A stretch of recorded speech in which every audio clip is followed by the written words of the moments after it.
you think you have like a little mental edge over him just for the fact that like, hey, we did this before and you know what happened? Yeah. Let's be honest. When it comes down to it, at the end of the day, when it's him and I locked in there, if we can shut out everybody, he knows what's gonna happen, and I know what's gonna happen. Anderson Silva was doing the sport before I knew about the sport, and I remember when I started watching the UFC, that was the man. That's the guy to watch. And now, being in a position to be able to tie that record, it means a lot to me. I want to be bigger than Dwayne Johnson, bigger than him. So that means I need more work. So this notion of when people say, oh, you're Hollywood now, it's going to his head, that thing is ridiculous to me. And if he's thinking that, that's the biggest misconception. It'll be a short night for him come Saturday night. I mean, I think he's, like I said, he's the next guy up. So he's the biggest, baddest dude.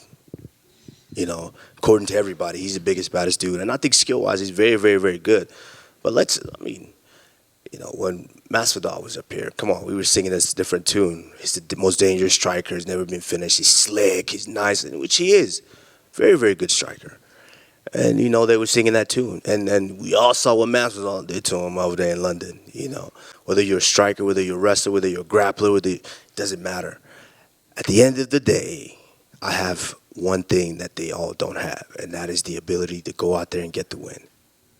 And for a while, a lot of the welterweight division contenders weren't really fighting, especially in the top 5. You were just going down the list, but they weren't really fighting each other. Still ain't fighting. But now we have Bilal Muhammad fighting Sean Brady, Hamzat's fighting Nate, Jeff Neal picked up big wins. So now as the champion, there's at least some... What's that guy ranked that you said that's fighting? Jeff Neal? No, the other guy. That's Nate. Nate. Fighting Hamzat. What's Nate? What's Nate ranked? Unranked. Okay. So a lot of them are fighting, right? So these guys just got to sit there and wait for me to call their number, and they'll fight. So I've already stated that I wanted that light heavyweight belt. I stated that I wanted it. After this win, Dana and I will sit down and we'll have a conversation. You've mentioned that story of you seeing John win the title, and then that kind of inspired you to pursue this MMA. If he came back down to 205 and you were up there, is that a fighter that you would not want to fight just based on your friendship? Hey, we gotta chill with these scenarios now. John is John. He's big as hell.